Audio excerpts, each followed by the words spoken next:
தற்போதைய சூழலை நீங்கள் தொடர்ந்து பார்த்து கொண்டிருப்பீர்கள். தற்போது என்ன நடந்து கொண்டிருக்கிறது? பாகிஸ்தான் இதை நோக்கி சென்று கொண்டிருக்கிறது கர்னல் தியாகராஜன். பாகிஸ்தான் தன்னுடைய அழிவை நோக்கி சென்று கொண்டிருக்கின்றது. தானே தேடிக்கொண்ட அழிவை நோக்கி சென்று கொண்டிருக்கின்றது. பாகிஸ்தான் எந்த புத்தில் கையை விடக்கூடாதோ அதில் கையை விட்டு விட்டது. நாம் நம்மளுடைய ஆபரேஷன் சிந்தூரை நேற்று முடித்து கொண்டோம். நம்மளுடைய அந்த தீவிரவாதியுடைய அந்த டார்கெட்டை அழித்த பின்பு நம்மளுடைய டீப்ரீஃபிங் பண்ணி அதை முடித்து விட்டோம். அதை வளர்த்தது இன்று பாகிஸ்தான். அதற்கு பதிலடியும் நாம் கொடுத்து விட்டோம். அந்த பதிலடி மிக காலையில நம்ம கொடுத்தோம். அதுக்கு அடுத்த பதிலடியாக இன்று இரவு அவங்க இந்தியாவினுடைய அனைத்து அவங்களுடைய பார்டர் பகுதி 3303 கிலோமீட்டர், ஜம்மு அண்ட் காஷ்மீர், பஞ்சாப், அதுக்கப்புறம் நம்முடைய ராஜஸ்தானுடைய பகுதி, அப்புறம் நம்ம பார்த்தோம்னா கட்சினுடைய பகுதி, அந்த எல்லா இடத்துலயும் அவர்களுடைய குஜராத்தினுடைய பகுதி, எல்லா பகுதியிலும் அவருடைய அட்டாக் ஸ்டார்ட் பண்ணாங்க.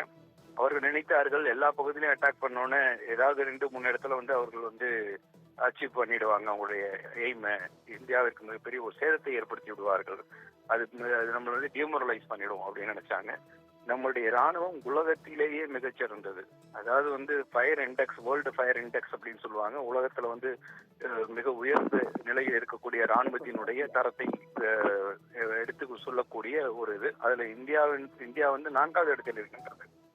ஸோ அவர்கள் இந்தியாவோடு எடுக்கக்கூடாத ஒரு தவறான ஒரு முடிவை எடுத்து நம்மளோடு எப்படி 1971 அவங்களை அடிச்சோமோ அதை விட மோசமான முறையில் இந்த வாட்டி அவங்க அடி வாங்க போறாங்க. 1971 பாகிஸ்தானை 2ஆக பிரித்தோம். இப்போது பாகிஸ்தானை 3ஆக உடைத்து சுக்குநூறாக ஆக்குகின்ற அந்த வாய்ப்பு இந்தியாவிற்கு கிடைத்திருக்கின்றது.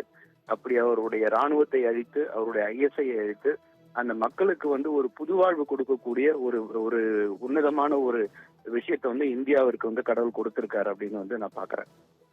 அதாவது 1971 நீங்க சொன்னீங்க, 1973 13 நாட்கள் ஆகிட்டு பாகிஸ்தான் நம்முடைய சரணடைவதற்கு.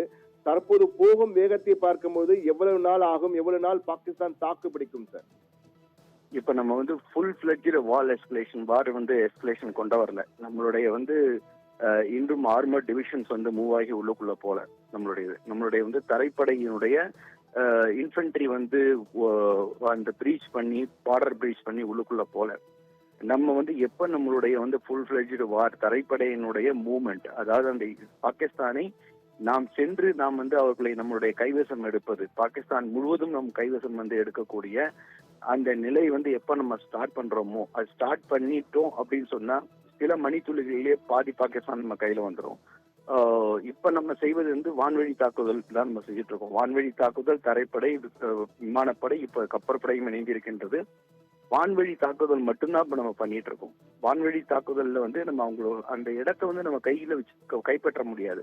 கைப்பற்றுவது என்பது தரைப்படையும் அந்த இன்ஃபென்ட்ரி, இந்த ஆர்மர்டு இவங்கெல்லாம் உள்ளுக்குள்ள போய் அந்த பாகிஸ்தானை முழுமையாக கையில் எடுக்கணும். எப்படி 1971 15,000 ஸ்கொயர் கிலோமீட்டர் நம்ம நம் கைவசப்படுத்தினோமோ, 1965 அவங்களுடைய ஒரு 1/4 பாகிஸ்தானை நம்ம கைவசப்படுத்தினோமோ, அதே போன்று நாம் எப்பொழுது ஃபுல் ஃபிளட்ஜ்டு வார்ல அவர்கள் உடைத்து கொண்டு உள்ளுக்குள்ள நம்ம போய் அந்த கைவசம் எடுக்கிறோமோ அப்பதான் முழுமையான போர் அப்படின்னு நம்ம சொல்ல முடியும். இப்போதைக்கு இது ஒரு லிமிட்டட் வார் அப்படின்னு நம்ம சொல்லலாம். ஸோ அந்த முழுமையான கன்வென்ஷனல் வாரை இன்னும் தொடரல. நம்ம தொடும்போதுதான் அதோடைய நிலை என்ன அப்படின்னு தெரியும். இப்போதே அவர்கள் நொறுங்கி இருப்பார்கள். அவருடைய பிரதம மந்திரியோடைய வீடு பக்கத்துல பெரிய பிளாஸ்ட் இருக்கு.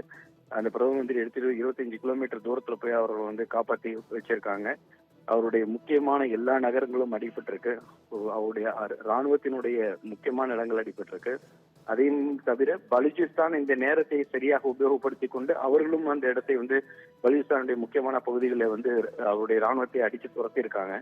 ஸோ 4 பக்கத்திலே அவங்களுக்கு மிகப்பெரிய ஒரு துயரத்தை சந்திக்கக்கூடிய ஒரு நிலையில் இப்ப இருக்காங்க அவங்க.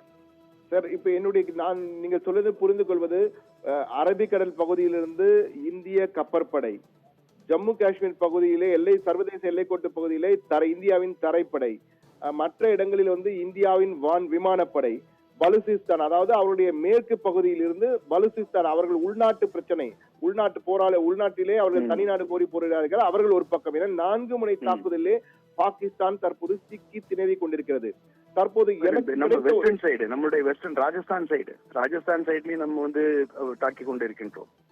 ராஜஸ்தான் சைட்லயும் அவருடைய தாக்குதல், விமானப்படை தரைப்படையினுடைய தாக்குதலும் அந்த இடத்துல இருக்கு. அதையும் அவர்கள் வந்து அவர்கள் தான் அதை இன்வைட் பண்ணாங்க. எல்லா இடத்தையும் அவங்க தான் வந்து தாக்கி அவர்கள் தான் இன்வைட் பண்ணிட்டாங்க. தன்னுடைய வந்து வாழ்க்கையினுடைய முடிவை தானே எழுதி கொண்ட ஒரு நாடு இருக்கும்னு அது பாகிஸ்தானாக தான் இருக்கும்.